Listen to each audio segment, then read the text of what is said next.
All right, close your eyes and think of the following phrases. Olive-skinned, dark features, tall, dark, and handsome. Hold that in your mind's eye, what that looks like. You got it? Okay. Now, if you imagined Ben Affleck in Batman v Superman, you'd be on the traditional track of what people think when they hear those phrases. When white people say tall, dark, and handsome, they meant Ben Affleck. Bro, my whole life, when people say, what's your type? Tall, dark, and handsome, I used to be like, let's go. The blacks are beloved. But you meant Ben Affleck. Yeah, but you actually just meant white with brown hair. That's dark. You're black.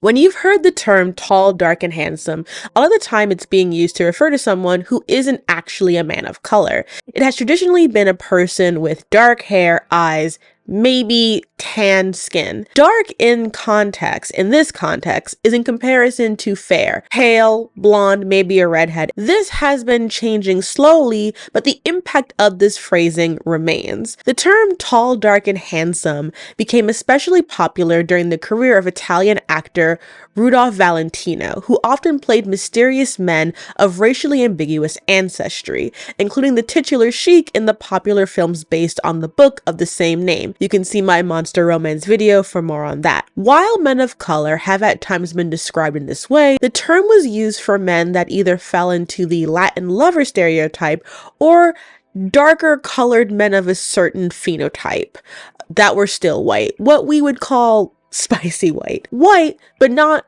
people who would inherently gain whiteness in the United States. What I find interesting about this term is how it highlights the complicated ways in which description is not always consistent with how people socially think about race.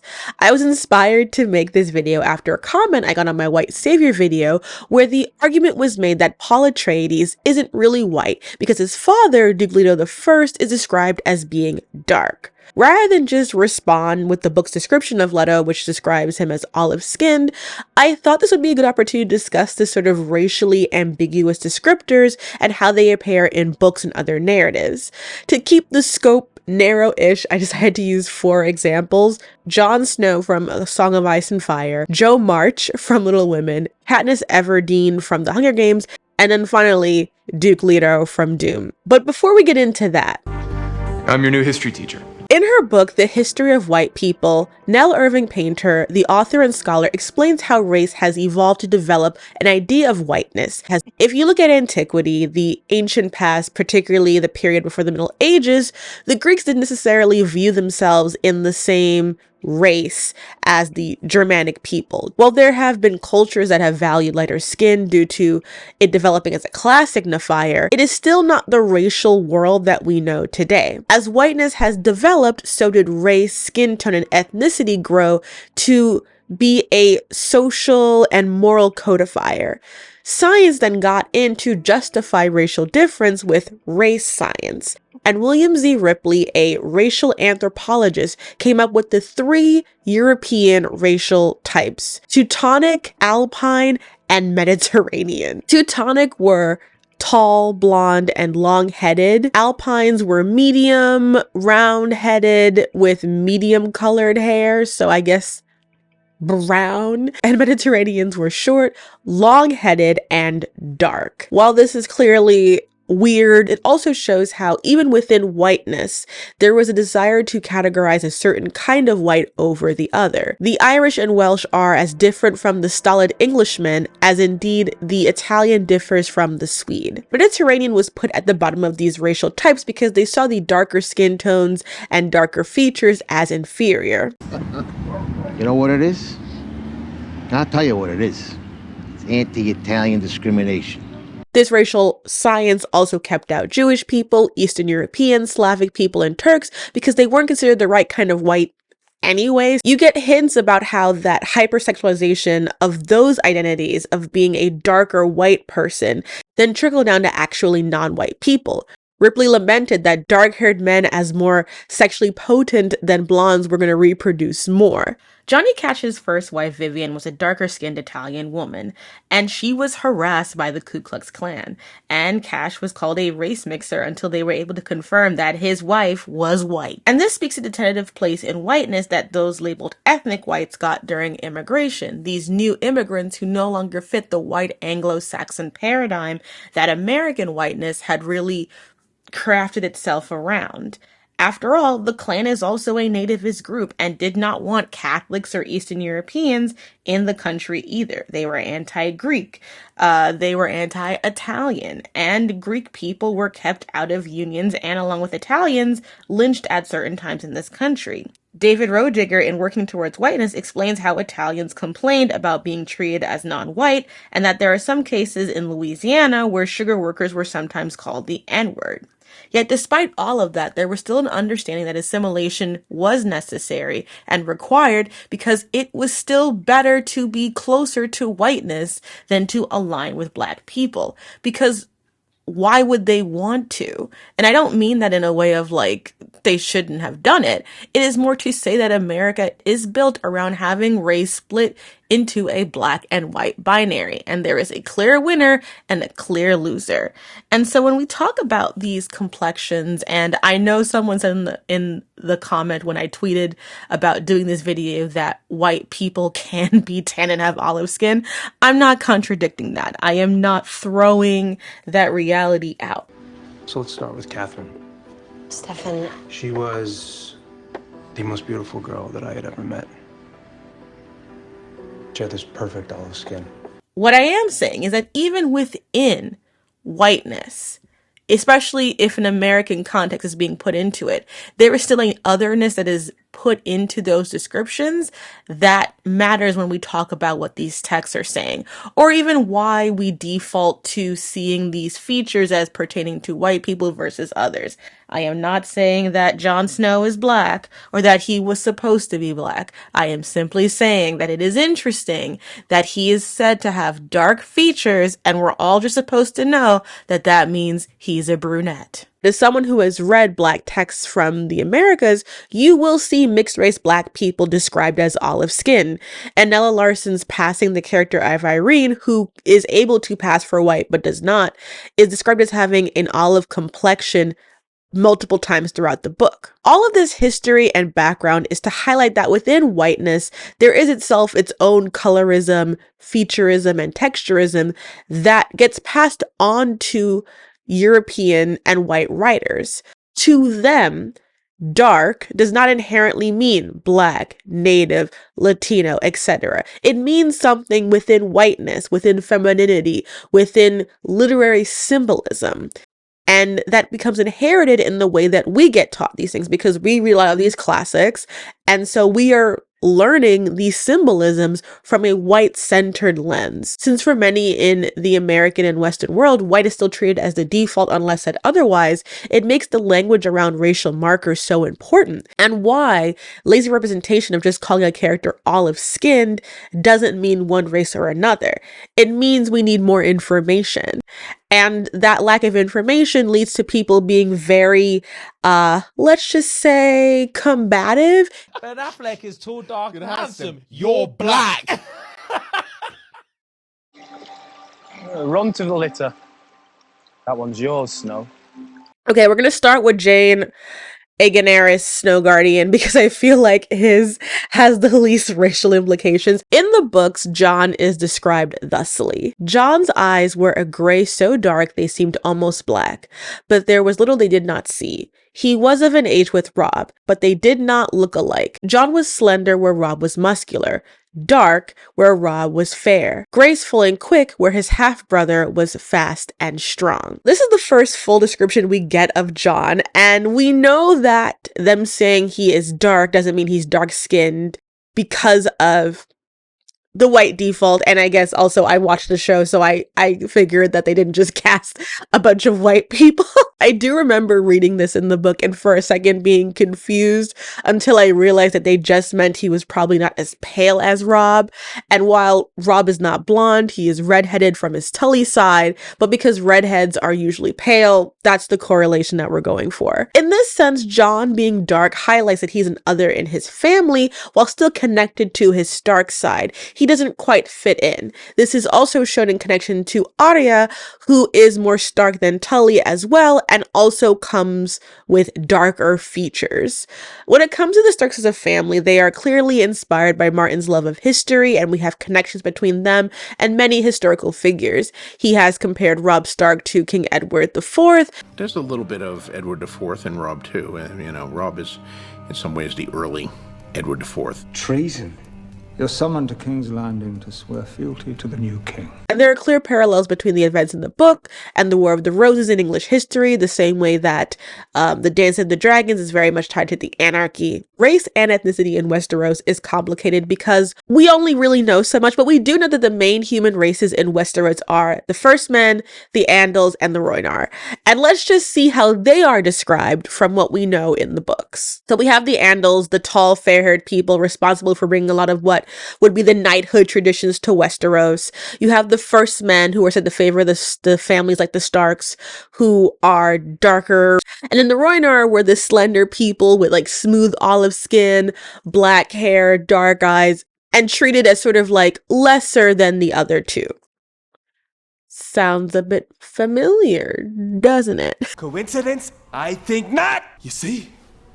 Well, you don't see it. I wanted to elaborate this slightly more because I think the First Men being connected to sort of the Celt Welsh identity is very clear and interesting. And I've talked about how in a lot of ways the Wildings are themselves an indigenous coding, but it's not as clear often to white audiences because they're used to indigeneity being tied to brownness. While we today see like the Celts and Welsh people, of all people that we would consider white, there is a clear difference in how those people are treated, how their cultures and language are respected, their faith, and how their imagery is used versus others. Going beyond this, what does it mean in this literary sense that Jon is dark compared to Robb's fairness in the context of the story itself? The Starks represent traditional chivalric nobility at its most earnest. The characters all in some way deal with the disillusionment of their position in life. Even Jon, when he joins the Night Watch, he believes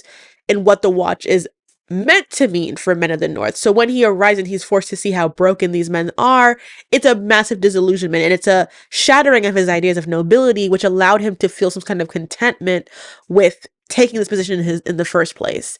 Because of his bastard nature, he has felt marginalized and deals with what that means. But the men of the Watch are ones who have been driven into the ass of society. It's basically a penal colony with the trappings of a air of nobility. These aren't sirs, but they have vows and honors that Jon chooses to believe in. All of Jon's arc is rediscovering what honor is. Not the naive part of it that gets you killed at dinner parties, but seeing the humanity in people who are considered the enemy. Yet that doesn't get him praise. It still gets him stabbed, and still TBD on what that will mean eventually. But all of this is tied to how Jon's otherness leads him down this road to having to rediscover what that part of him means. Because that part of him that is called out to the North and everything is his First Man heritage. It is that darker part of himself. If Jon has an equivalent in mythology to a certain degree, it is King Arthur. Arthur himself is a bastard who was born by dubious means, who still has to earn the respect of his people in battle, very much a boy king triumphant the way Robb is at first. And I think Jon is the dark foil to that Arthurian story, a realistic look of being in isolation within your own family, of not having quite the right look among people that you should have a connection to. The symbolic nature of him and the Starks as these dark people is they're tied to a history bigger than themselves. And so that darkness is a foreboding. It's a seriousness that is described in their features. Hello, my beautiful viewers. Before we continue into today's topic, I want to tell you about the incredible streaming service that has changed the game for so many independent creators like myself, Nebula. And it's more than just a streaming service. It's a community built by creators for creators. And I'm excited to announce that after so much delays and so much #life, why?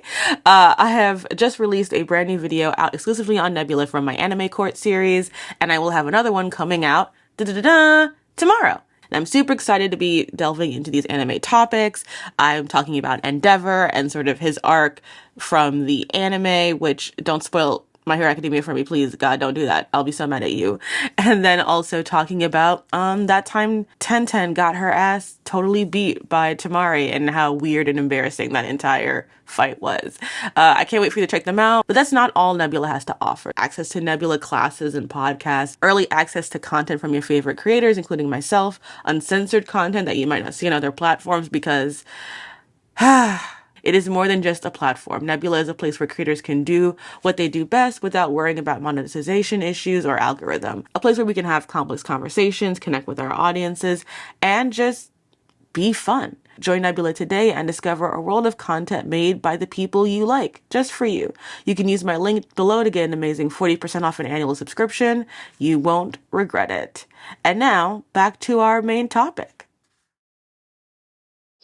And nothing provokes speculation more than the sight of a woman enjoying herself. Little Women is kind of like Sex and the City in the sense that you will always meet people who can build themselves around the fictional dynamic of four women who possess very well curated personalities for projection. Margaret was the eldest of the four, was 16 and very pretty, being plump and fair, with large eyes, plenty of soft brown hair, a sweet mouth, and white hands, of which she was rather vain. 15-year-old Jo was tall, thin, and brown, and reminded one of a colt, for she never seemed to know what to do with her long limbs, which were very much in her way. She had a decided mouth, a comical nose, and sharp, gray eyes which appeared to see everything, and were by turns fierce, funny, or thoughtful. Her long, thick hair was her one beauty, but it was usually bundled into a net to be out of her way, and the uncomfortable appearance of a girl who was rapidly shooting up into a woman and didn't like it. Elizabeth, or Beth, as everyone called her, was a rosy, smooth-haired, bright-eyed girl of 13, with a shy manner, a timid voice, and a peaceful expression which was seldom disturbed. Amy, though the youngest, was a most important person, in her own opinion at least. A regular snow maiden with blue eyes and yellow hair curling on her shoulders, pale and slender, and always carrying herself like a young lady mindful of her manners. Hydrate or dihydrate. So skin color and femininity have been linked even before we entered modern racial conflicts, with lighter, aka fairer skin, being seen as softer, more feminine, and more domestic, as darker complexions indicated someone who was more outdoorsy, either by work or by being a more athletic person. With Jo, her description has a very stark coated with her brown skin, dark features, and gray eyes, which is also a very racially ambiguous go-to in YA, so, the roots are planted. One of the things that has made readers attach so heavily to Little Women and a character like Jo March is her subversive nature in an overall landscape of books for girls, even though in a lot of ways Little Women is the, archetype of a lot of that. A lot of them don't really, you can't outdo the doer. Jo feels like a modern protagonist with a lot of the same highs and lows of what that can mean.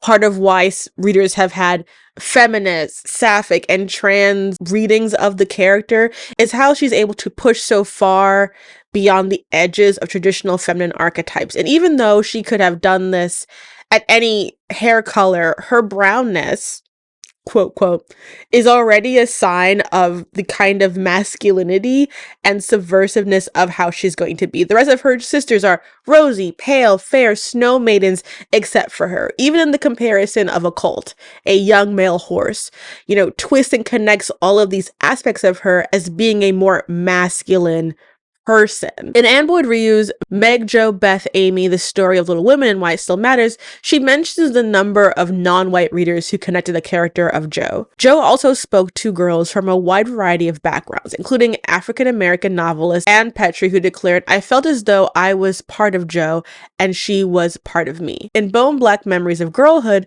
Bell Hooks writes that she felt a little less alone in the world after finding remnants of myself in Jo, the serious sister, the one who was punished. Poet Elizabeth Alexander, who claimed to have read the novel 9 million times, found Alcott's novel formative to me in thinking about what it meant to be an independent woman who loved your family, but also defined yourself away from your family. Rioux writes later on, Jo in particular has been a touchstone for so many girls who felt they could not or did not want to measure up to conventional white norms of womanhood, which then means we should address what the norms of white womanhood are. Now, I discussed this in my video on girlhood ages ago, but in the 19th century, womanhood was defined by domesticity. Things like rights to education and legal protections, separate from their husbands, were just starting to take place. For women, with the emergence of the first solid wave of feminism in the United States, suffrage.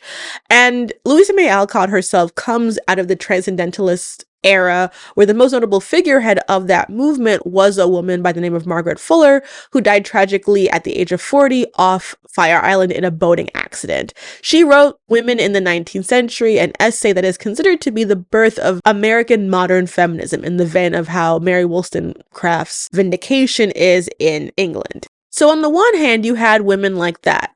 On the other hand, you had this Victorian era image of a woman as pure, chaste, modern, and domestic. The angel in the house, who Virginia Woolf described as being immensely sympathetic, immensely charming, utterly unselfish. She sacrificed herself daily. In short, she was so constituted that she never had a mind, but preferred to sympathize always with the minds and wishes of others. Above all, she was pure. Her purity was supposed to be her chief beauty. Purity has often been linked with fairness, hence when you see the term fair maiden linked together. Hello. I'll protect you, fair maiden. Sorry, neither. Nasty girl, nasty. These ideals obviously didn't include women of color and working class women, but it did idealize the standard that very much sets the Amys against the Joes. Everything about Jo is framed around a young woman at odds with the paradigm she is born into, and that is communicated in her entire appearance, including being the darkest girl in her family, even if that has never translated into casting.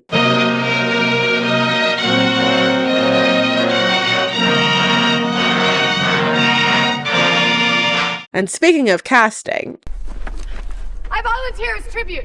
most people are aware of the racial backlash that came up when Amanda Steinberg was cast as Rue in The Hunger Games. Yara has an iconic video about this, but the TLDR about that is, despite being clearly described as having dark skin, people defaulted to making Rue white and were racist towards Amanda because they felt that they could not feel sorry for the death of a black child. But that would not be the last or even the first controversy around racial casting in The Hunger Games. There was always some initial confusion about if the protagonist, Katniss Everdeen, was herself a woman of color, either mixed or some other variety. Katniss in the book is described as such. I watch as Gale pulls out his knife and slices the bread. He could be my brother. Straight black hair, olive skin. We have the same gray eyes. We were not related, at least not closely. Most of the families who work in the mines resemble one another this way. That's why my mother and Prim, with their light hair and blue eyes, always look out of place. They are. My mother's parents were part of the small merchant class that caters to officials, peacekeepers, and the occasional seam customer. They ran an apothecary shop in the nicer part of District 12. Since almost no one can afford doctors, apothecaries are our healers. My father got to know my mother because on his hunts he would collect medicinal herbs and sell them to her to be brewed in remedies. She must have really loved him to leave her home for the seam. I try to remember that when all I can see is the woman who sat by, blank and unreachable, while her children turned to skin and bones. Because olive skin can mean anything, not everyone defaults into making Katniss white. Some thought she could be any mixture of ethnicities, especially in a futuristic setting. So casting the blonde-haired, blue-eyed Jennifer Lawrence as Katniss was an interesting choice. Mind you, I'm not going to sit here and act as though I wouldn't take away 2/3 of J-Law's nominations and put them towards her work in Catching Fire and Mockingjay Part 1, because she ate those up. However, J-Law is also not olive skin, and by making her, Gale, and Peeta all pretty much the same brand of white in the casting, you lose some of the class and racialized markers that I think are so important to the subtext and what I would say is the general text of the story. I think a lot of people would feel differently about Gale if he were explicitly a man of color, especially in his anger and choices. That was sadly lost in the narrative, in my opinion, by translating him into just being a Hemsworth. It doesn't work. It would also have been more prolific to have the best modern dystopia series be heralded by someone who wasn't a white person. Hell, even if you needed someone who was mostly white but had a splash of something, Haley Steinfeld was like up for the role. I'm like, when will they let you be mixed race, my triracial queen? Like, in a lot of ways, like, she is still like my number one pick for the Katniss character, and I think she would have done great at it. And there are undertones of racial difference that signify that Katniss doesn't need to default to whiteness. It's not just her skin color, it's how her color versus her mother and sister's color is used to discuss class. In the passage I read earlier, you can see that they make a very distinct thing of showing that Prim and her mother, by being fair, having blonde hair, is indicating their own hierarchical status that they forsake by becoming attached to Katniss's father. And that is a very clear racial and class overtone with it that again would be translated with the relationship with Katniss and Peeta, but again, because they're all the same kind of white now, it really doesn't translate the same way in the films. When it comes to this, Susan Collins has said they, Katniss and Gale, were not particularly intended to be biracial. It is a time period where hundreds of years have passed from now. There's been a lot of ethnic mixing. And I think that this comment is kind of a cop-out. But even if they are intended to be white, it illustrates how darker skin, especially within whiteness, will always signify a sense of otherness and exotiveness if they are paired with their fair counterparts. But only just enough. Because even now there are people who see Katniss as mixed race, and to, I guess, a lesser degree, Gale, but that's because I think people are too harsh on Gale. That's a hot take, I know, but that's how I feel. I don't have time to get into it right now, but we'll talk about it. It's not his fault that Prim died. Although I'm still mad about that. But that's on that bitch from District 13. I think everything about Katniss is crafted to depict an otherness and a lack of racial privilege, except codifying her explicitly as a non-white person. And I think that's worth interrogating. Why is it that the book makes the effort to say that most people who live in the seam have straight black hair, gray eyes, and olive skin, which is not a default white feature, and they have a very clear class negative and status among the District 12, but yet the two people that we have represent that, you can't actually make the jump to make them non-white people, even though you are clearly separating them from traditional whiteness. This is not a slight against Suzanne Collins, but it's worth asking why there is this resistance to codifying those characters into marginalized identities when they clearly think that marginalized stories matter because they are using them to create these narratives. I mean, like, Anakin Skywalker's story is universal, but if he was black or Asian or anything else than white, people would say it's woke. And part of what's really great about Rachel Zegler as Lucy Gray in the movie is that the actress's own mixed race identity adds to the subtext of Lucy Gray's fictional identity as a Covey, which is very much Romani coded. And this is an example of why casting matters and how even when the text is clear about what a character looks like or what they could look like, we don't always see that happen. One of the most well-known examples of this kind of thing, in my opinion, is Heathcliff from Wuthering Heights. In the novel by Emily Bronte, the character is described as thus. But Mr. Heathcliff forms a singular contrast to his abode and style of living. He is a dark-skinned in aspects, in dress and manners, a gentleman. That is, as much a gentleman as a country squire, rather slovenly perhaps. Heathcliff in the book is written explicitly as having some kind of dark skin and having undertones and inclinations of maybe being Romani, maybe being mixed race black, somewhere in that spectrum of otherness. But until 2011, he has always been played by a white actor. And even if he's not actually Roma and is just bad racist writing in terms of that, the general implication is that the character is not white. And that racial ambiguity, that racial difference is why he's treated so poorly by the people around him and why things are denied to him. Despite this explicit racial otherness, people will still act weird if Heathcliff is not depicted as a white man. So, you know, the ball is in your court, Emerald, because she's making an adaptation of Wuthering Heights. So it's time. We are House Atreides.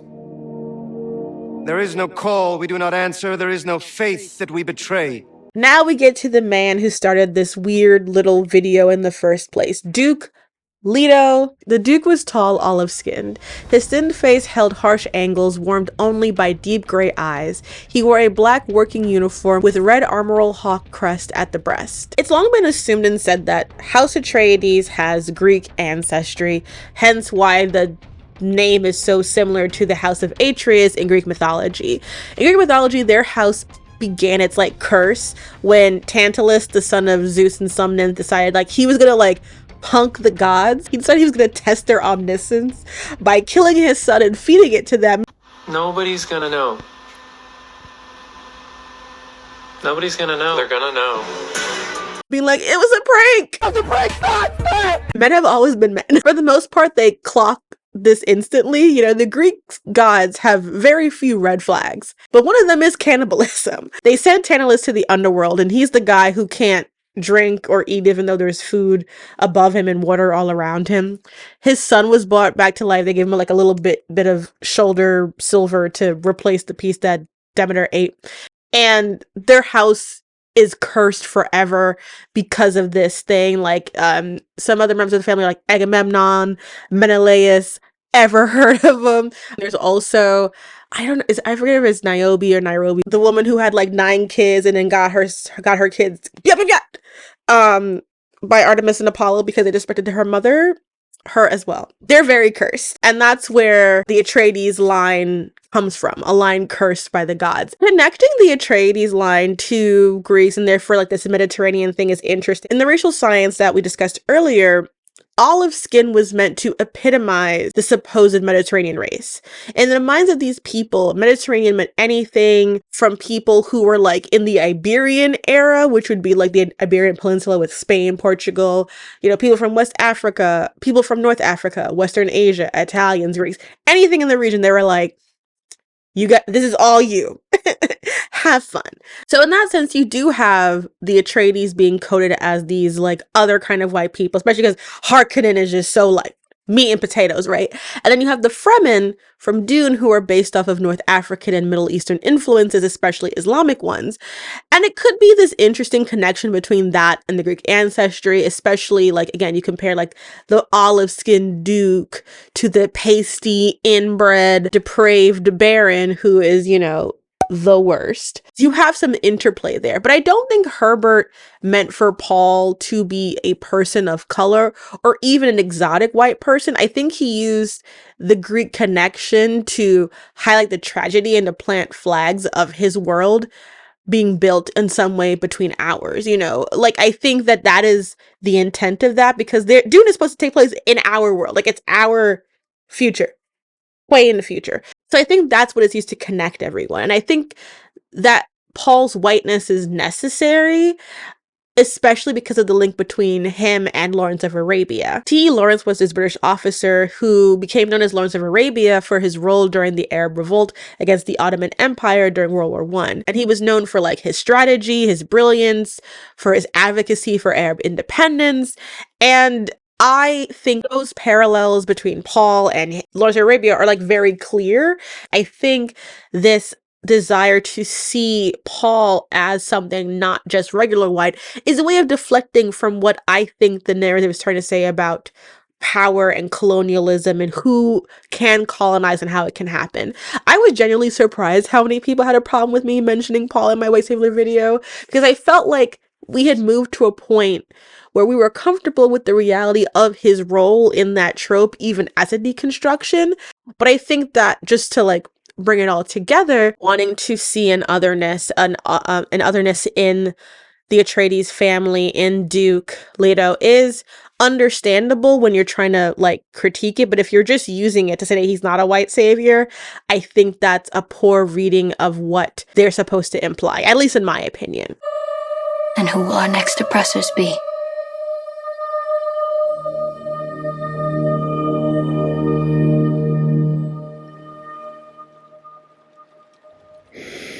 For everyone who stuck with me to watch this video, thank you. I was inspired to make this video in part because of the comments I got, but also when I rewatched The Hunger Games last year, it just left this impact about how amazing as these movies were, there was something kind of missing by not having Katniss and Gale be browner. And this might be a hot take, but I really like Gale as a character. As a person, I don't give a shit. He's not real. But I find that there's so much of his anger and his resentment that really illustrates the world for me more. My goddaughter is 9 and she wanted to read The Hunger Games for the first time, so we're reading it together, and there's just so many moments where you're seeing Gale's anger, his resentment, his frustration about the Capitol and what they've done to people, and the way in which class, even in a place like District 12, is so clearly illustrated.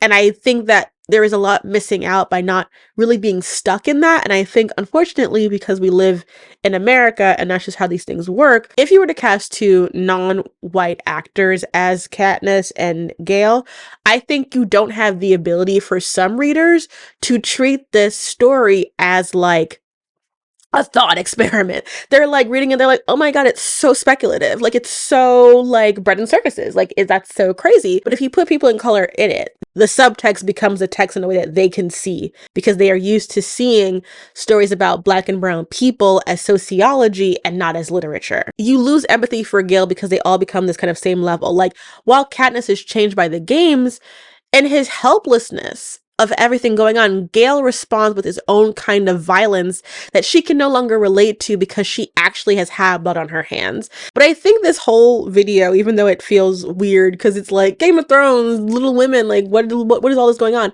I just think it shows how much language matters and how people see things differently. If you go to Reddit and you look up why is Jon described as dark, you see so many comments going in about how it's his hair and all these reasons why him being seen as like a darker skinned person would be ridiculous. But it's like, ridiculous to whom? Like, if you describe a character as brown, dark haired, and gray eyed, why is the assumption whiteness? And what if readers of color or just modern readers look at descriptions of tan, olive skin, etc., and see people of color and not just white people? Because for us, we know that we can also be olive skinned. We know that these are not inherently white traits. And these terms and these ideas and this sort of like light, dark ideals have roots in racial science that have attempted to define race through methods that put darker at the bottom. So even taking BIPOC people out of it, it's worth it for white people to ask themselves where their whiteness falls on this messy scale and how they feel about being seen as an exotic way of depicting the world. So I would love to hear like who you used to think about when you heard the term tall, dark, and handsome. What are some weird descriptions that you thought were absolutely not a white character, only to find out that they were supposed to be white? And yeah, thank you for watching. If you enjoyed this, please like, share, and subscribe. Ben Affleck is tall, dark, and handsome. You're black.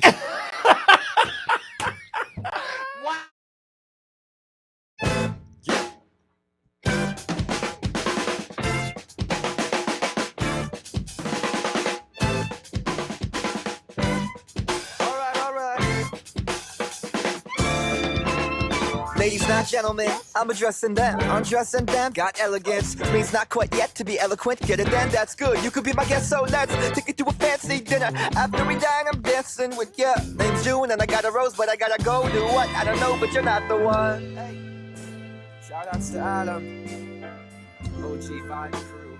I am not working on never living ever to get a chick. Is that much work? Whatever, bitch. Friend zone, yeah, go both ways. I'm a bright side looking, bright-eyed student. Sideline looking for discoveries with the guys and women couples, but I'm good looking enough. And fighting for love is overrated. There are other things I can do. Chilling with Adam, eating White Castle. Love ain't a game, more like a raffle. Gold tickets ain't gotten by skill. Hard work or will, for real. You find them in chocolate. Ha ha. Bust out the Cheetos, we that, cause we ain't the heroes. We're the dudes drinking Mountain Dew, feeling pretty good about it all. I'm not shitty or pissed off. It's the small things that eat when you're broken and your heart feels like it's beat. Crush the shit off cause I'm talking about a feast. So what's it gonna be? You want a number 3 from Blanco Fortress. Get on a date, make ladies swoon. Laying at a park, gaze at the moon. Smooth, in a poetic spot. You know I get her to talk, to put her head to my cut. That is not me, I am sloppy. I fuck up my witty one-lines and drop things. Not to over-exaggerate, but who'll get over a girl I master break. Dancing and walking off, it will pass on and off. I love this girl, God only knows that's okay, cause I like roads. I like walking and I hate pity, long as I got my friends with me. Sooner or later I gotta get lucky. What I don't get is why I am drowning. Not caught in it, like that kid, and trails infinite, and quitting ain't a limit, but a limit of a month I can take. I'm really kidding when I kick it at the end of the day. That's all I can do, all there is to it. On to the next one after the music. I'm still June and I got a rose, but I gotta go do what I don't know, but she's not wrong. It's the small things that you need when you're broken and your heart feels like it's